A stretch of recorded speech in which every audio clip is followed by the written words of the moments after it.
Oh, he says it's always heartwarming to see a prejudice defeated by a deeper prejudice. Yes. Yes. Welcome to Recotopia, a happy home for recommended movies, shows, and music from two people you can definitely trust. Trustability varies by region, no guarantees implied.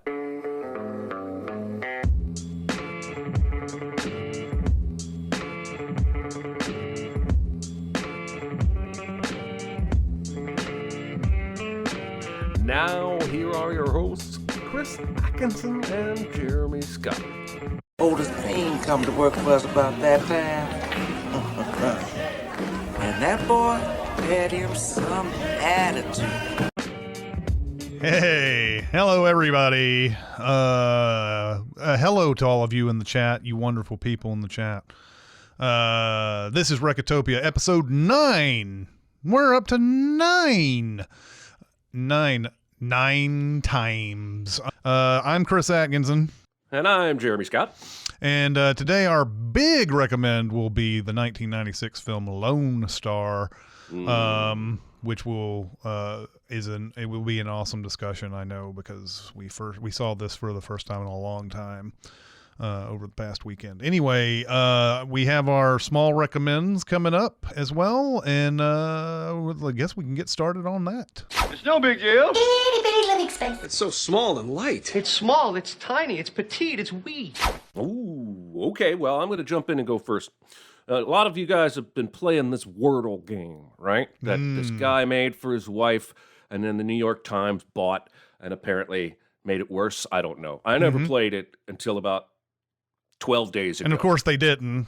That's one of the things that people, that's like the bias that people have when something like that happens is, yeah. You know, they're like, it's harder now. And they're like, well, let's look back at the older ones before the New York Times got it. And, oh, no, it's not harder. I don't necessarily go for sharing the Wordle score. Like, I have many times wanted to tweet something like, no one gives a shit how many takes it took you to get there. Just play the game. And, of course, the reason it's popular is because people share their score. I get it. There are clones popping up all over the place. And there are 2 movie-related clones that have recently been sent to me that I wanted to share in case you guys are enjoying Wordle or these other offshoots. And the first one is called Moviedle, which is movie and DLE. Some of these names are, just basically doing the dull. That is super fast sped up clips of the movie. Like, the entire movie goes by in half a second for your first guess. Okay. And if you don't get it, then the entire movie goes by in 2 seconds, and then so on until you finally get it. The other one is called Framed, and it's at framed.wtf. And it will show you single frames of a movie that get increasingly more obvious what the movie is. And I have been enjoying them. They're not the same as word games. I think it activates a different synapse or something in my brain. But if you love movies and you like these guessing games that are super popular right now, check out Moviedle or framed.wtf. That's my first small recommend. Nice. I think this is the first time we've had a recommend of games. I think it is. So yeah, that's pretty cool. I'm going to be sticking with movies this week. I hope nobody's disappointed. I rewatched The Lives of Others recently. 2006 German film that won the Best Foreign Language Film Oscar. Jeremy, if you have never seen this movie, people who are listening have never watched this movie. I've never seen this movie. You must watch this movie.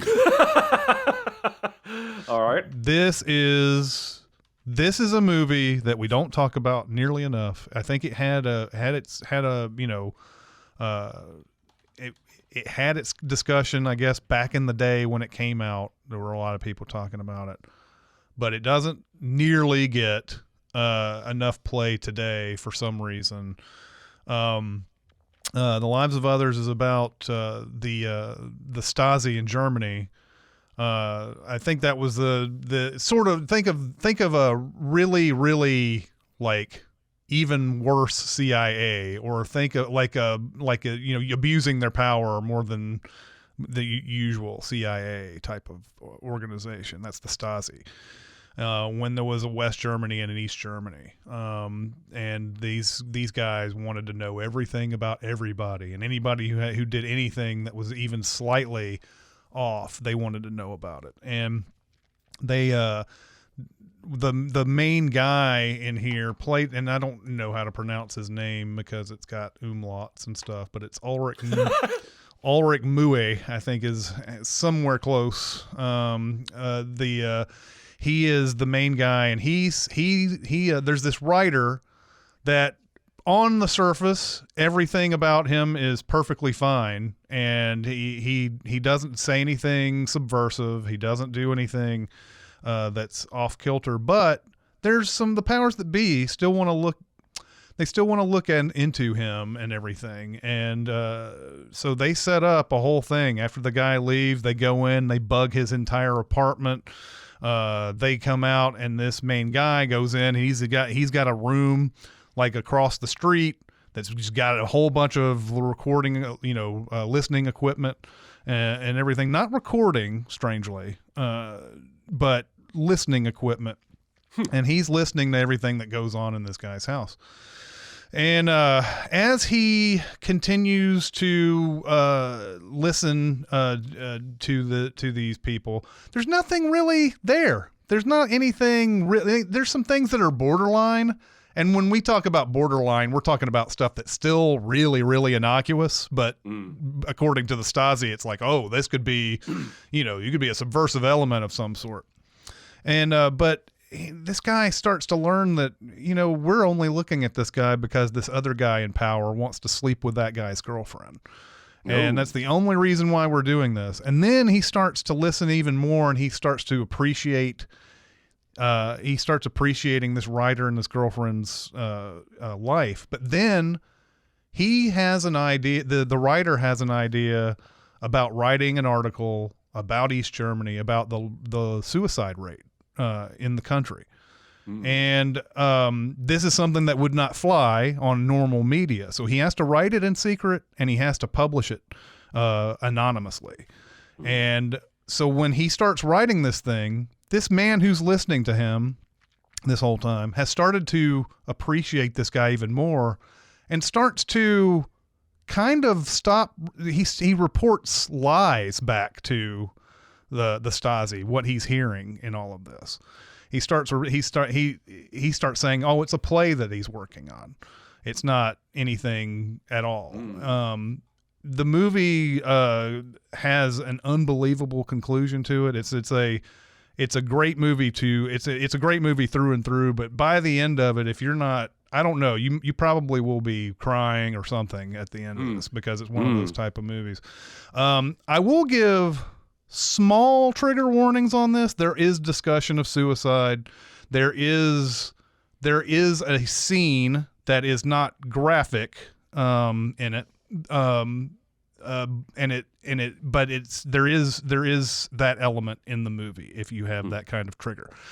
However, with good faith, I will still recommend it to anyone who even has that trigger. So this movie is fantastic. It is, I think it's like an 8.6 or something on the IMDb, which is well deserved, and it still seems too low. So yeah, Lives of Others. Check that movie out. It is incredible. Going on the list.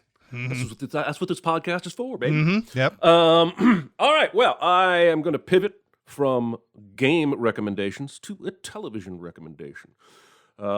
Specifically, the current season of one of my favorite shows, Top Chef. Now, Top Chef has always been a high-quality, reality-based cooking show. It's always been nominated for an Emmy, I think almost every season, up there with The Amazing Race. It's a quality show, even on a bad season with boring chefs. Mm-hmm.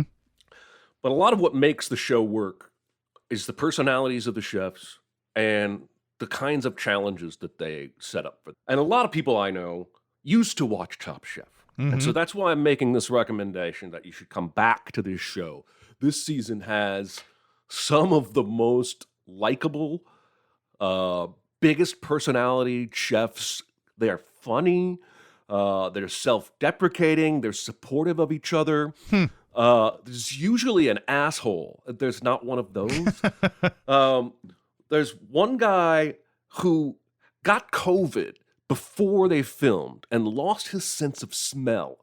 And he's won the last 3 challenges straight. Wow. And like it keeps focusing on him. Like in his side interviews, he's like, well, I know these flavors go well together, but I can't really taste anything right now. So I'm just hoping for the best. And he keeps knocking it out of the park. The most recent challenge, they brought out dishes for everybody to taste. And you were in teams of 2. And the plates looked identical. And they both tasted the dish.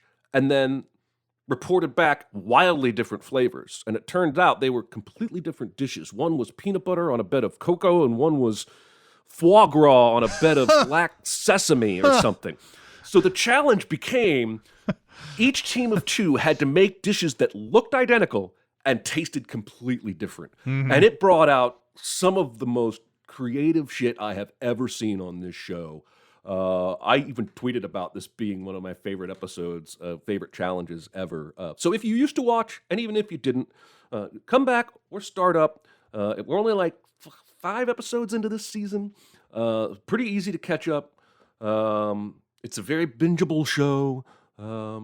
Top Chef, current season, set in Texas, Houston, Texas. It's good shit. That's my small recommend number 2. All right. I think I may have watched 1 episode of Top Chef in my entire life. And yet you've eaten at Tom Colicchio's restaurant several times. I have. The next movie recommend I have is from 2003. It's The Station Agent. This one starring Peter Dinklage, Bobby Cannavale, and Patricia Clarkson. And before she's really about to take off, Michelle Williams is in this. There's a I guess I don't know if you'd call it cameo because he's still, I don't know. John Slattery is in this for a brief moment in this. This movie is really this feels like the old indies, like the 90s indies that we used to see, and I guess 2003 is not that far off from the 90s, but it's one of those real quiet, not a real story type thing going on. But Peter Dinklage plays this guy who works at a model train shop, and it's just him and this other guy who obviously owns the place. That guy dies and leaves Peter Dinklage a small, I guess it's a depot of some sort in a place called Newfoundland, New Jersey. So Peter Dinklage goes in and moves in, and of course, the movie shows how someone like Dinklage walking down the street is not a normal thing because everybody has to say something about it. Everybody has to point out, hey, there's a dwarf walking on the sidewalk, basically. And so you can see how that over years of probably dealing with this over and over and over again, he would be reticent to make friends. But the person who's right next door is a guy who is who owns a food truck, and it's played by Bobby Cannavale. And Bobby Cannavale doesn't give a shit who you are. He wants to be your best friend, and he he's immediately just very super talkative, and you could say maybe annoying, because he doesn't have any kind of like personal space or doesn't get any social cues that you may not want to be talked to. And Peter Dinklage is kind of like, I don't know about this. I don't know if I want to talk to this person. But over time, of course, they start to hang out more and more, mainly because Bobby Cannavale just keeps showing up wherever he goes. And Dinklage does these walks called walking the right of way or something, which you're walking down train tracks, and Bobby Cannavale joins them a bunch. Patricia Clarkson almost kills Peter Dinklage 2 times at the beginning of the movie, driving down the road and spilling coffee on herself and things like that. They all sort of get together, and there's a very unusual trio of people. She has gone through a divorce. She's just lost a child. And Bobby Cannavale's got I think a sick father that he has to deal with, and Peter Dinklage is just trying to interact with his new home. It's just like I said, this movie doesn't have much of a story at all. It's just one of those that just, it's such a nice movie to watch. It's an hour and a half. It goes by like that. You could say it's a formula, like, here's everybody.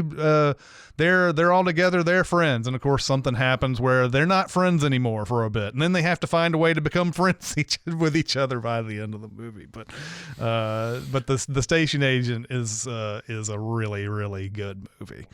I have seen this movie, and I recommend it as well. Second Chris's recommend. It is, I love the way you said, it's just a really nice movie to watch. That is, they should honestly put that on the cover of the VHS. They don't make VHS anymore, but yeah, it's just a lovely experience. So good call on that. I like that. All right. Time for the big recommend. Big. I'm fine. It's just that you're so big. It's so huge. It's a good rule, but this is bigger than rules. It's bigger on the inside. Is it? I noticed.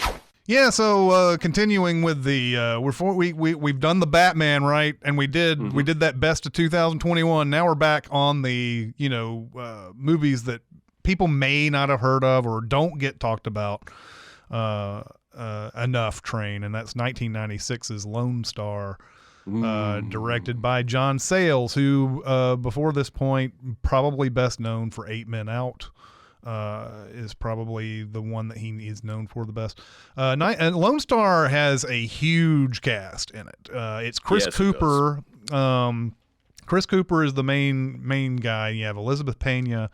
Matthew McConaughey plays Chris Cooper's dad in the flashbacks. You have Clifton James, who a lot of people know as the Sheriff Pepper character in some of the 70s Bond films, but he's been in a ton of things. You have Joe Morton. You have Chandra Wilson, who a lot of people know from Grey's Anatomy, is in this. It is a sprawling sort of, it's first off, it's a mystery, because the very beginning of this movie, there you have two people searching for old bullet casings in an old shooting range, and they stumble upon a skull along with a Rio sheriff's badge in the desert. They call Chris Cooper out, and Cooper immediately starts his thoughts to a potential disappearance that happened back in the 50s, where a sheriff, the sheriff then, Charlie Wade, played by Chris Christopherson, who is the orneriest, assholiest, bastardest guy that you can possibly come up with. Absolutely. He is, there was a disappearance. A lot of people thought that he just took some money and ran from town. And the legend is that Buddy Deeds ran him out. Buddy Deeds, played by Matthew McConaughey, ran him out of town or killed him, and nobody knows what happened to him, and became sheriff and became the legendary sheriff of this town. Meanwhile, Chris Cooper, his son, trying to fill his shoes. And not succeeding. A lot of this movie is about fathers, mothers, parents and their children, children trying to live up to what their parents are. A lot of this type of thing is going on, but this mystery involves, people who are still a part of this town and who are powerful people in this town. And it just covers a lot of history, a lot of Texas Mexican history, and there's an interesting dynamic here where there's a if you're following the news recently, there's a discussion right at the top of this movie about what's being taught in schools, about who's the heroes of a certain war. And you know, there are more Mexicans in this town than there are more Mexican descended people in this town than there are I hate saying stuff like this because it makes it sound like I'm trying to make a separation here, but there are more. I guess no, there's more white people. There's more Mexicans than white people in this town. Yes, that's how I think that's it.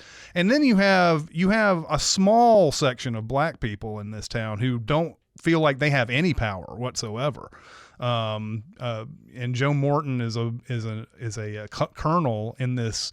I guess is it a National Guard thing or is it the Army? I can't remember. The Army because there's a lot of people who join in this who have had troubled lives or whatever, and they're doing it to get away from. They're trying to get off the streets, basically, is what they're trying to do. And so there's a big discussion with Chandra Wilson and Joe Morton. That's a great part of the movie, even though it's not really the part of the big picture of the movie, but it's a great discussion in there where he asks her why she's here and what she thinks her duty is in the Army, and everything. But anyway, take it away. What did you take from this? Okay, so when you watch this movie, you're watching a director who is as confident as I think anyone ever has been. Every movement of the camera is intentional, and every transition to the flashbacks and forward is exquisite. The way he will just slow pan, and all of a sudden, oh, we're not in a flashback anymore. The camera didn't cut. It's like there's the best one. The one that shocked me the most was when the kid is hiding under the bridge from the evil sheriff, and it pans up, and you see that the sheriff has come over to stand over the rail. Then, nope, it's Chris Cooper. We're not in the past anymore. Yeah, but there's so much thought. It's almost like The Prestige in how much care and attention to detail went into, I guess, storyboarding and staging all of the shots. I was so amazed by the camera work watching this that I almost forgot to be amazed by the performances. I love how much of a picture this gives us of this town, because you really do end up seeing all sides of it, right? And there's so much talk about how there are more Hispanic people than white people, but it's no accident that the white people are the mayor and the sheriff and the people who have the power, quote unquote. The school board's mostly made up of white people. Just such a fascinating dynamic that there's even parts of this movie where I'm wondering, why are we even following the military family until the big picture shows itself and you're like, oh, yeah, we really do need everyone's angle on this particular story. This movie has been living in my soul ever since I watched it yesterday. It has so much to say, man. You could pick out 12 different themes. Yeah, you could talk forever, and I haven't mentioned one of the most complex characters that you'll ever see in a movie. The character is Mercedes Cruz, played by Miriam Colon in this movie. One of the most complex characters you'll ever see, because now, you're going to find this out later in the movie, and I don't know how much we care about spoilers and things like that. I guess we'll avoid the biggest one. The biggest one? What would you, I don't know, would you consider the solving of the mystery the biggest one or something else? No, that's what I would consider the biggest one. Okay, so you're going to find out that the Mercedes Cruz character once crossed the river into the United States and then later established herself. As an older woman now, she looks upon these people, looks down on these people, and even reports these people, calls Border Patrol anytime she gets a chance. And she tells everybody to speak English because we're in America now and all that. The question I had for this character the whole time that I was watching it is, how does someone get to this point? Is it because she knew that she had to play the part and she had to act straight to stay in the country? Or did she just sort of think that she deserved to be there and was ultimately, because she lasted so long, really just had this feeling of superiority over other people who try to cross? It's really a fascinating character to explore, and she is Elizabeth Pena's mom in this movie, and we have this, there's this whole thing that happened in the past where Chris Cooper's, as a younger man and Elizabeth Pena younger used to date, and even it's implied they've had sex at this point as teenagers, and the parents aren't too happy about it. And considering what we know about this movie, the whole idea of mixing races is such a terrible thing to do, but it's got more to it than that. And of course, by the end, you'll be asking yourself, is this something that I'm cool with?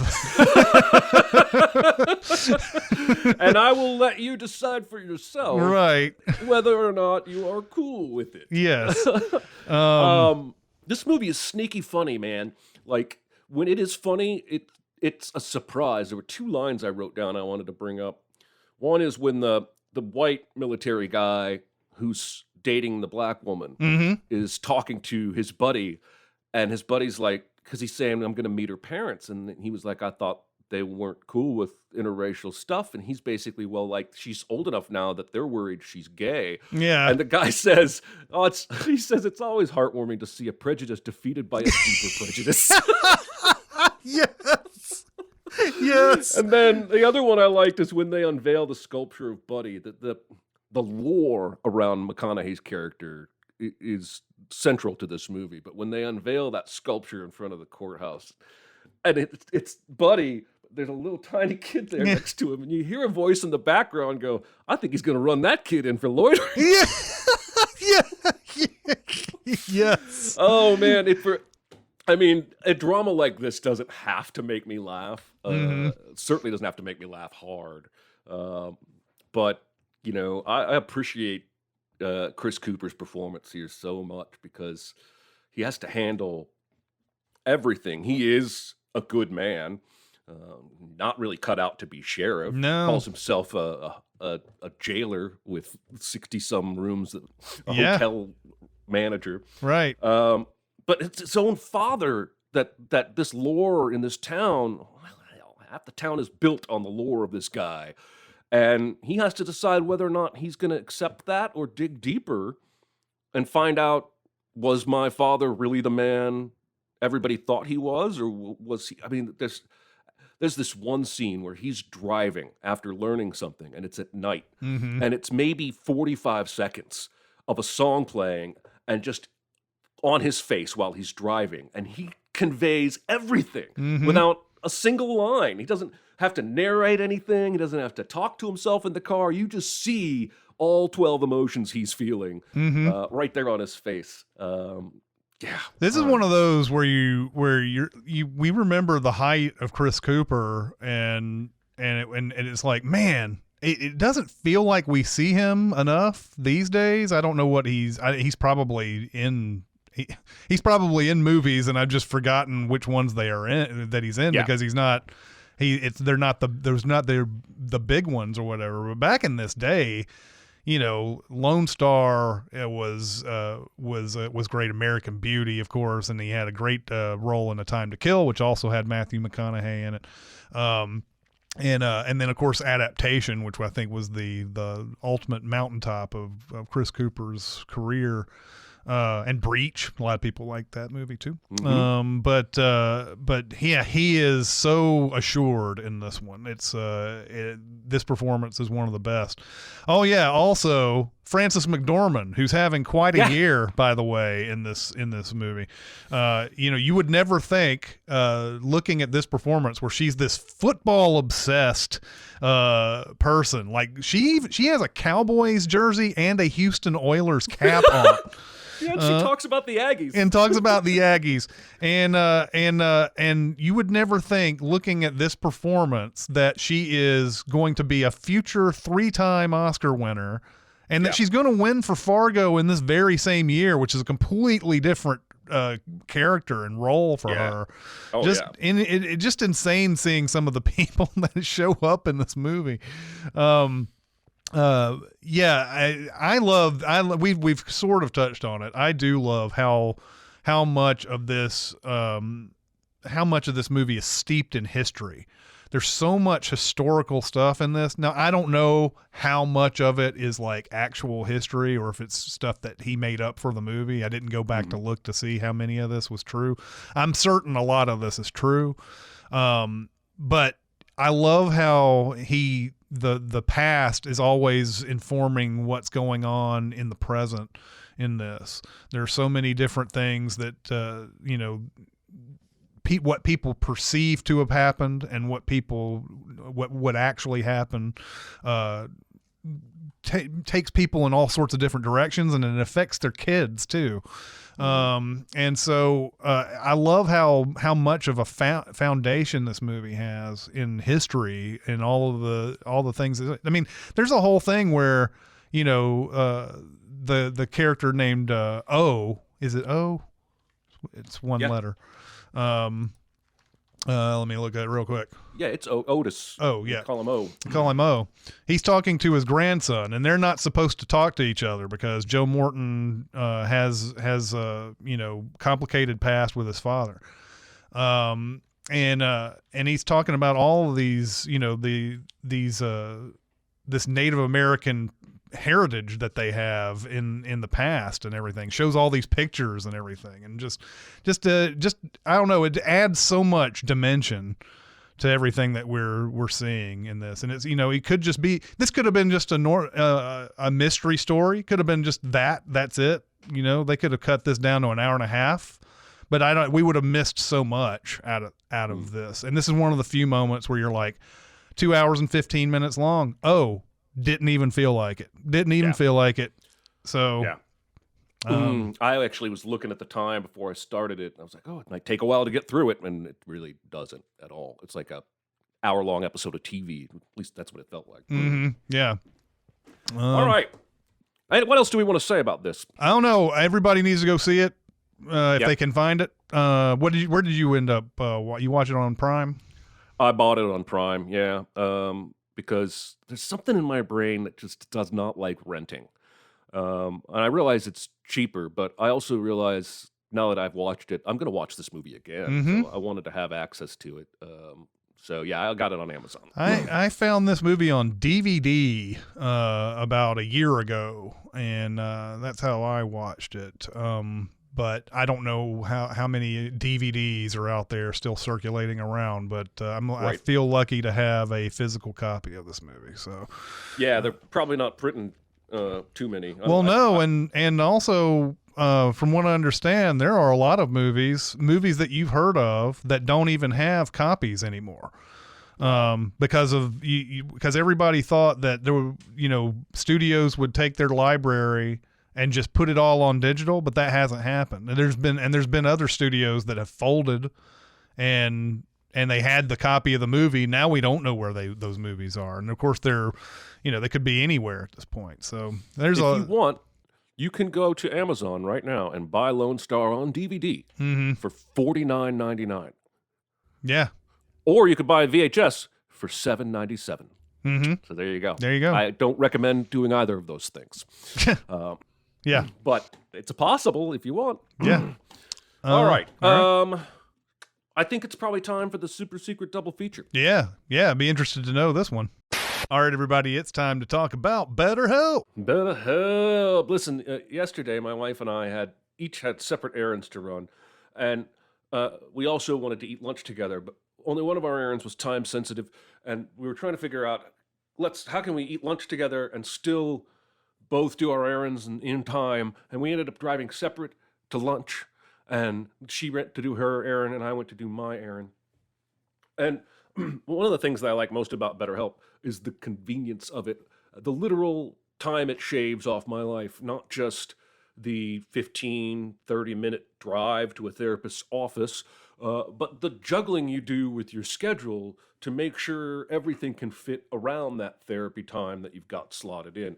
BetterHelp is super flexible, way more flexible in scheduling than a traditional one-on-one therapist relationship with office hours. You can choose when you want your appointments to be. Do you think you're going to be better off doing therapy in the morning? You think it'll be less stressful for you to do it in the evening? You get to choose that. You can make changes to those appointments in your little portal if you need to. You can switch therapists if you're not vibing. You can send your therapist a note and ask them a question. It's just super convenient and literally saves you time. In addition to all the other benefits, like being less anxious, not having to go to an office, but being able to do it from your own home in your pajamas if you want. And right now, if you go to BetterHelp.com/Recotopia, you can get 10% off your first month, which is significant. And I'm a big believer in therapy, even for people who haven't been diagnosed with an anxiety disorder or depression or something else. Life is complicated. Current life and existence is rough as I think it's been for collective humanity in a long time. Therapy can help. Licensed professional therapists. BetterHelp is full of them. So go to BetterHelp.com/Recotopia, save 10% off your first month, and get started today. Be very, very quiet. Secret? What secret? Our dirty little secret. I tell you something I've never told anyone. I had such a good time here. As I always do, I'm going to tell you what I almost went with. I almost went with The Godfather. Because of the whole sins of the father, shadow of the father, trying to become your own man. I think that would work really well. I almost went Frailty. Oh, yeah. Because, again, we have another sins of the father, growing up in the shadow of your father kind of a thing. In the end... You have the McConaughey connection. Yeah, also McConaughey. In the end, I went with something much more direct, which I don't usually do, and I'm going with Hell or High Water. Oh, yeah. Because both of these films are set in a Texas town that has a lot of racial diversity. Like Jeff Bridges' partner is Hispanic and Native American. There's lots of talk, just as there is in Lone Star, about the history of this place and who owned the land first and who really owns it. There's a little bit of generational stuff with the two brothers, family stuff, but I just feel like the general vibe and setting would make this a really good pairing. And both of them feature, a Texas sheriff, trying to get to the bottom of a mystery. So there you go. I think I would make that my super secret double feature. Yeah, Hell or High Water, and that's getting a nice little 4K steelbook thing coming up too. So yeah. Oh, I saw that. Yeah, I'm gonna have to buy that. Yeah, I love that movie. Yeah, I do too. All right. Now it's question? time for next week's homework. Next week's homework. And I'm gonna curveball you, Aaron. I apologize. It's not a podcast if Jeremy doesn't curveball. That's very true. I would like us to discuss next week 1997's The Ice Storm. I love this movie. I do too, and honestly thought hard about making this my double feature for Lone Star, just because I think there is a lot of similarities in vague themes. Loss, family, parents. This movie's great. Ang Lee's one of my favorite filmmakers because he is one of the most, I guess, curious filmmakers. He keeps exploring different genres and techniques and equipment. but this is one of his earlier ones for American audiences. This was nominated for several awards. Kevin Kline, Sigourney Weaver, Tobey Maguire, Christina Ricci. Great cast. Let me see, now that I've picked that, if it's streaming anywhere.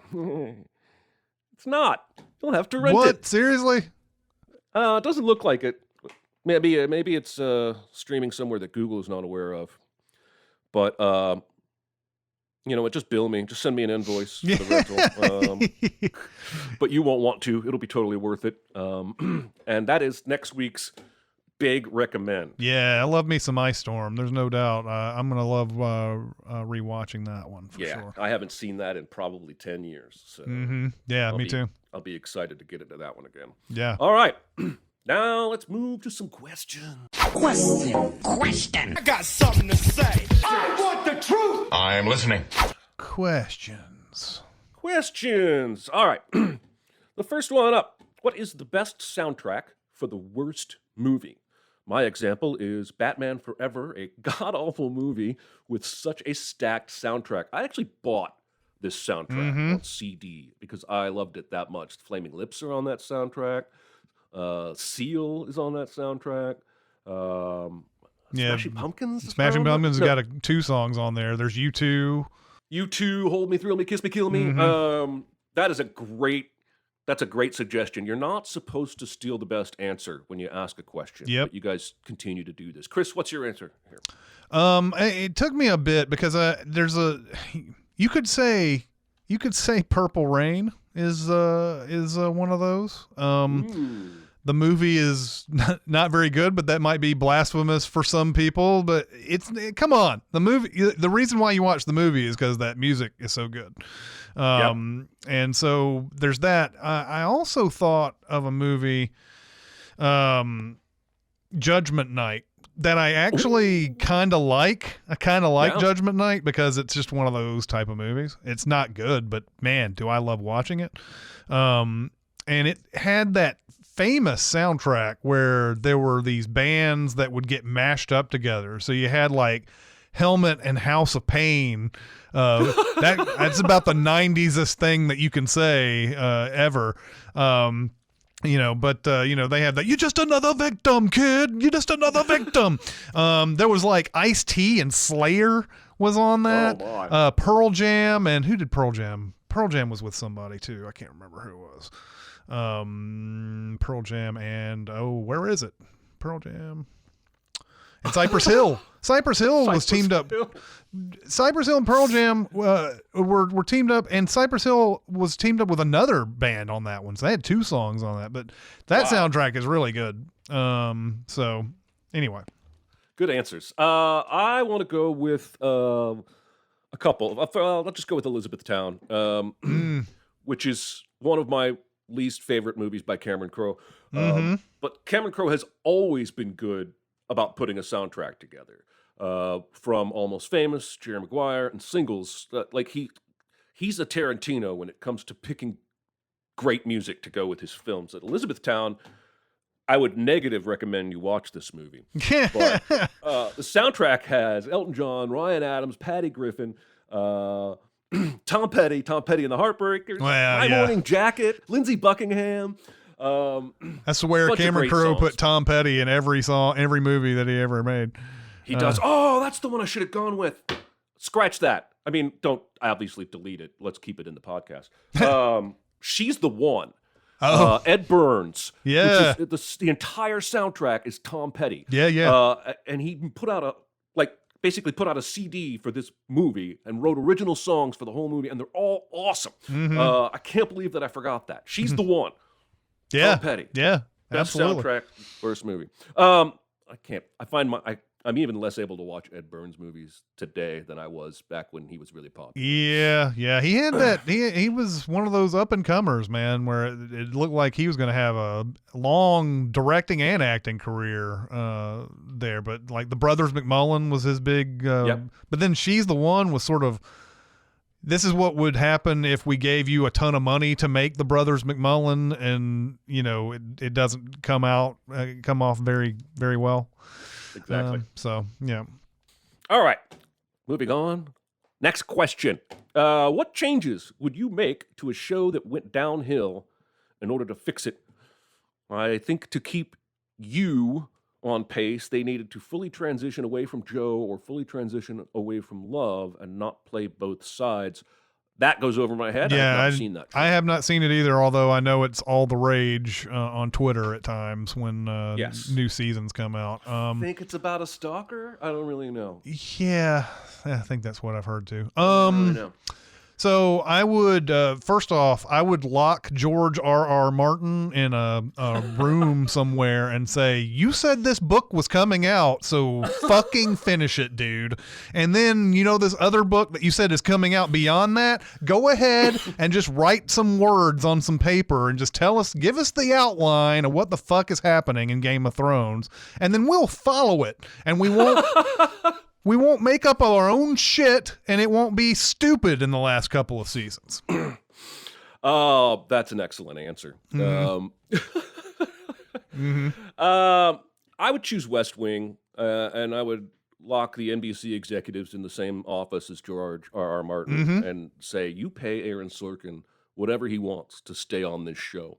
Because when he left, and I think it was sometime in the third or fourth season, he stopped being heavily involved, and then John Wells took over. Yeah.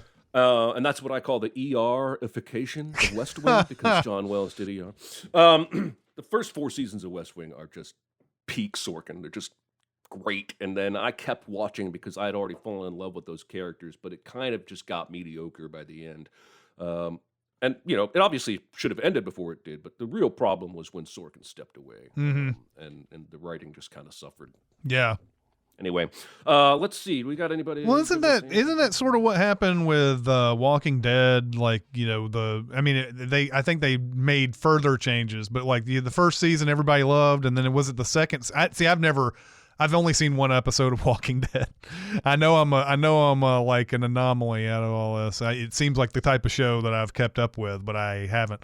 But after the first season, everybody loved it, and then the second season was the one where they were on the farm or whatever. Was it the third season? No, it was the second season. It was the second season, and then Frank Darabont, they let him go from the show, and then was it because did they let him go from the show because he did that, or because he didn't want to do that? He left the show essentially. I think he got fired because they basically cut his budget and said, we're going to do this entire season on this farm, and he's like, that is not the show that I signed up to make, and he ended up suing them. Yeah, He won. Yeah. So, but go on. Yep.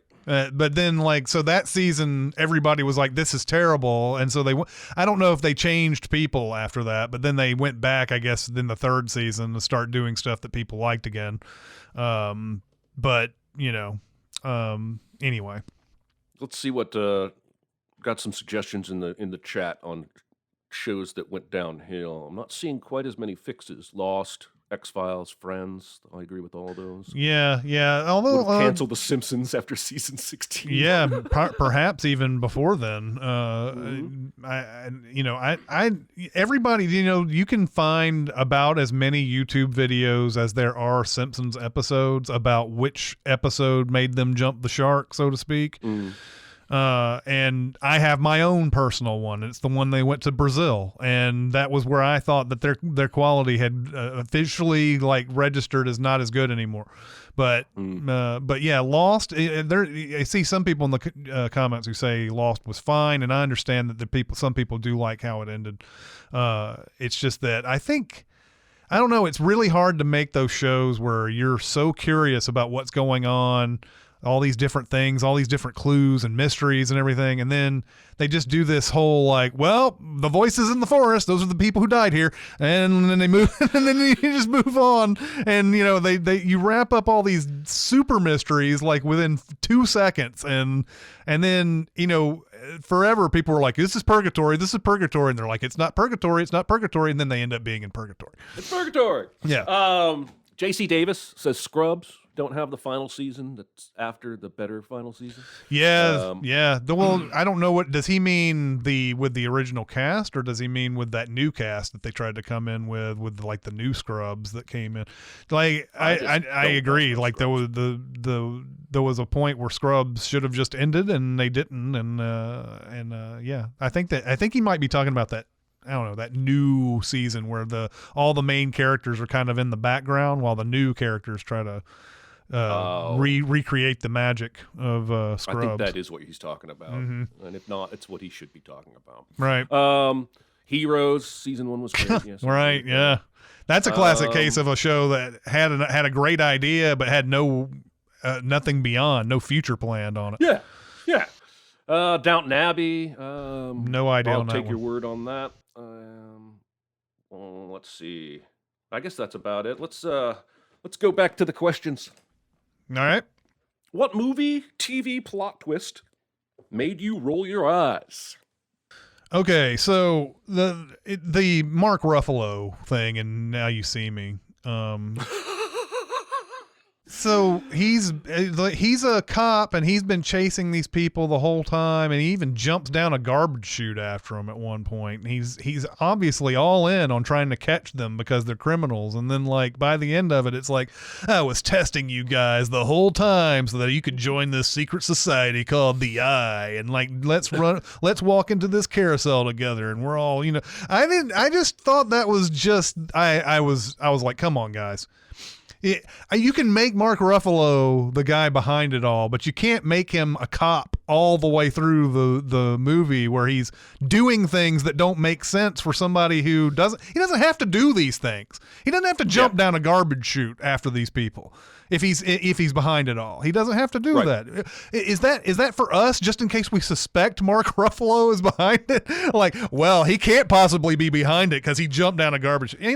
Oh my God, I hated that shit so much. A lot of times they go so far to try and make something a surprise that they break all logic, like they did. That's the best answer to this question. I shouldn't even give it. I'm going to, but that's the best answer to this question because. I really hated that. I also rolled my eyes, not at a plot twist, but at the idea that Palpatine came back in the final Star Wars movie. Like that whole, I was rolling my eyes that entire movie, but especially that particular aspect. I also wrote down, we're Simpsons talking a lot today, Maggie shooting Mr. Burns. Oh yeah. Which, I get, if you want to have something that no one will guess, good job. Yeah. They back themselves into a corner by doing their whole who shot Mr. Burns, who shot JR thing. And then because no answer is going to be satisfying when you've built up, because I think that was a cliffhanger across an entire summer, wasn't it? And yeah, they had a new season. They had a season finale in one season, and then the season premiere was the part 2 of that. Those are really funny episodes, by the way. But I agree. But yes, and they even did at least one other ending where Waylon Smithers was the killer, which they explain in the 138th episode Spectacular. They showed that when Homer falls on when Burns falls on the compass or whatever, the town, whatever, the north, south, east, west thing, he's pointing to WS instead of Maggie. Instead of Maggie. But that is an eye roller. I do like this is a recurring Simpsons gag. That Maggie is secretly evil in the show. They're like, oh, she's just a little baby. She wouldn't have done that on purpose. And at the end, it's like, dun, dun, dun, dun, and it's all her pacifier. So. Back when that show ruled. Some suggestions from the live chat. Oh, JC yeah. Davis There's some really good ones here. My name is Khan. The from Star Trek Into Darkness. Yes. Because he waits. It's too long a beat. I'm sorry. But he goes, my name is car. Yeah. And as the Sins video, As says, if it's supposed to "Surprise!" mean something to people in this world too, by the way. Like, Right. con doesn't mean anything to these guys. It means everything to somebody in another dimension. Yeah, There's someone who brings up the Matthew McConaughey Serenity being a video game. Yeah, oh my God. That's a movie in need of like some massaging, and like that could have been decent, I think. But God, what a ridiculous movie that is. Yeah. Every M. Night movie after Signs. Maybe. It's a generalization, but I see where you're going with that. Although he doesn't do very many of those whammy endings after Signs. He does like a couple, I guess, but The not Village. The Village is one. An eye roller. Yeah. Well, and especially since The Village almost feels like you can guess that one the whole time. That's the whole thing. The Plants and the Happening. Okay. Well, I've still never watched The Happening all the way through. Oh, yeah. That movie is terrible, but I don't know. Is the Plants thing? Is that a whammy ending though? Is that a twist? I don't know if it is. Maybe just like my Palpatine. Just that the whole story idea of it is an eye roll. Yeah, the Palpatine thing is something I feel like they could have in those prequels. They could have done so much more with that. Like instead of there was I had a discussion with our buddy Patrick about this, where they could have done it where since there are clones and everything, like the real Palpatine isn't the guy who's the villain. He's not the one who becomes the Emperor. It's some clone, or there's some cloning issue or whatever. But so that it's not this big like, oh, well, I kind of already knew that he was the Emperor. Why are you making it seem like it's a big surprise by the end of it? Yeah, seriously. Mm-hmm. All right. One more question, and then we'll wrap this sucker up. So I don't know if this has been asked before, but when has an actor had a performance that came out of nowhere compared to their other works? I do believe we've answered a question like this before, because I remember answering Zendaya because I didn't know she had that talent in her. But they're basically saying somebody who had suddenly more talent than you ever thought all along. And he says, I'm thinking of that as where they come in and you go, where the hell were you hiding that performance? Andrew Garfield, Tick, Tick, Boom. Son of a... He, the thing about his performance is not that I thought he was like just an average actor or anything like that. I knew he probably had, he could probably stretch quite a bit if he had to. I don't think I had seen any trailers for Tick, Tick, Boom before watching it or anything. So when at the very beginning he's doing all this stuff, I was like, holy shit, this guy is really, really bringing it. Like I've never seen Andrew Garfield bring it like this. This is like, the Social Network, where he's like, I'll see you in court, asshole. This is that all the way through the movie, except there's even more like, there's even more like nuance, and then not only nuance, but stuff that's just outgoing. And I just didn't know that was in him at all. I agree. That's an excellent answer. The chat is stealing my answers. Kevin James in Becky. Have you seen that movie? Yeah. We interviewed the directors of that movie. Oh, that's right. He is downright menacing. Mm-hmm. I've always found him more charming than I think most people do. Yeah. But he's always had a lane, a specific lane within the genre of comedy. And he's so far out of that lane in Becky, playing like a neo-Nazi sadistic killer with a big goatee and tattoos and so against type. Yeah. If you'd have told me about it, I wouldn't have believed they even made that movie. But it's also a good movie. I enjoy it. Yeah, I also it really is. Vince Vaughn in Freaky. Yeah. Because he's generally been either, straight man or comedies. And this is a comedy, but he is playing a girl for most of the movie trapped in the body of a male serial killer. And he pulls it off incredibly well. I was Yeah. surprised he pulled it off as well as he did. I'm seeing Patrick Stewart in Green Room. Talk about someone playing a Nazi that you didn't think you would never think. Patrick Stewart, Yep. for sure. Yeah, Vince Vaughn, there was a period of time there because he was doing all these comedies, and he seemed like he was Trent in every movie, Trent from Swingers in every movie. That when he started transitioning to dramas and stuff, it just didn't come off right, and he was in some bad movies. And I think that culminated with that True Detective season 2. He wasn't bad in that. It's just that it wasn't right for him. And then suddenly he started doing some other like stuff like the Brawl and Cell Block. It was the Brawl and Cell 90. What is that movie called? Brawl and whatever. It's the Brawl movie in the prison. And that's one of those Brawl and Cell Block 99. That's one of those movies that are like, oh, I didn't know he had that in him the entire time. And then it transitions perfectly into that Freaky, which is where he finally gets to do both kinds of things, Yeah. and now it's like, yeah, man, this guy, I want to see some more out of this guy. Somebody says Sandler, Jim Carrey, Will Ferrell in their non-comedy Sandler movies. in Punch Drunk Love, man, and then Uncut Gems. Spanglish is another one, even though the movie's not very good. But like, just those are, especially Punch Drunk Love, man. I mean, that's just, there's something inside Adam Sandler that we just didn't know about, man. PTA got that out of him, and it looks like he's just. If you wanted to, you could make him have a Robin Williams type career or whatever if you wanted to, but I don't know if he's interested in that. I think he just likes doing what he likes. Those comedies that let him have vacations and stuff like that. Every once in a while he brings it like that. Will Ferrell, what was the big one? Was it the Matilda and Matilda that was that Stranger Than Fiction? Stranger Than Fiction's another one, yeah. Everything Must Go. Yep.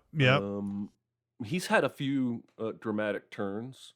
Those are all great examples. Jim Carrey in Eternal Sunshine. That opened up a whole new angle of talent that I didn't know. Well, in Truman Show, yeah. Yep.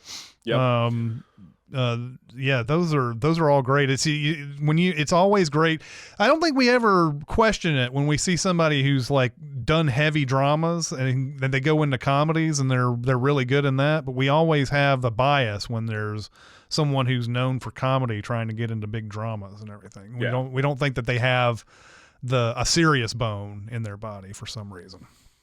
Well, and the serious actors generally will all tell you comedy's actually harder than doing drama, which gives me even more respect for comic actors. All right, I think that's going to do it for this week's show.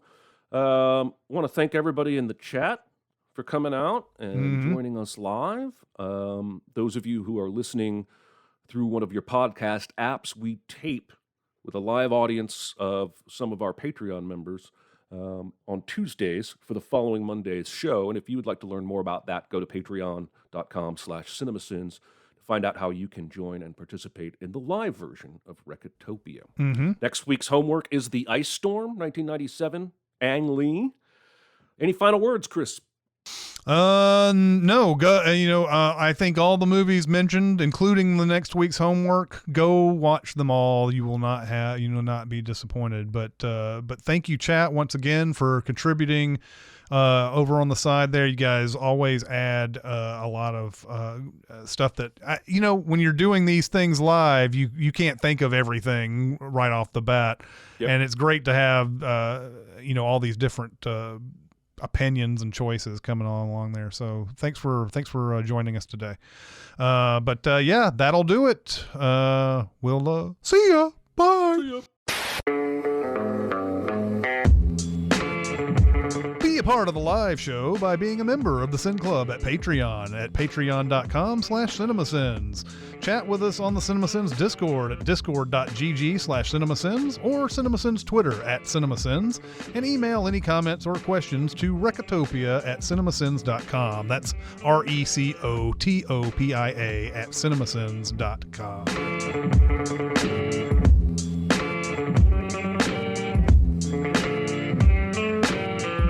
Oh yeah, Money for Nothing, which is funny in the in UHF, the Beverly Hillbillies parody that's of that song that's in there. He's like, that little Clampett is a millionaire. Number nine. Florida still has a team, right? It was Atlanta that lost their team. Yeah, that team went to, where did it move? It moved, right? It moved. They went to Winnipeg. That's right. They moved to Winnipeg. And Winnipeg Jets, which had already had been a team, but then was no longer a team. And then they did the Cleveland Browns thing. Yeah, and then you have that happened like literally right after they made the Mighty Ducks movie, where they go to the North Stars Arena and they're like all in awe of who is it, Madonna? Yep. And Madonna looks like a 19-year-old. There is nothing more fun, by the way, in Sins videos when they go to a sporting event that actually happened in real life and they have footage around that event, and you find inconsistencies with what actually happened in the game. Oh, yeah. With what they're showing. And the Mighty Ducks, that Mighty Ducks thing is a classic example because they make it look like, I don't even know what they make it look like. It's very poorly edited during that whole thing. And I'm sure that there was a reason they couldn't get very much footage while they were actually the actual game. But they were like, I think they're showing like Madonna scoring winning goals or something. I think they lost that game. It looks like the original Winnipeg Jets became the Phoenix Coyotes. Okay. So then, and then the Thrashers were an expansion team, and then they moved to Winnipeg. Yes. And this is the most boring set of outtakes to ever grace the end of one of. I mean, unless you really like hockey. It will not be in its full glory, I'm certain. That's the shame. They're really missing out. That's right. Een. Adam 9 is the bee's knees. Oh man, the way he reacts when he asks for a light because his doobie went out, and the guy comes in like a deep sea diving outfit. Bill Hader's face is like, like he's seen an alien, man. So freaking funny. My point was going to be, why would you streak if you had shortcomings? Right? Exactly. You would definitely want to look like you have a tripod there.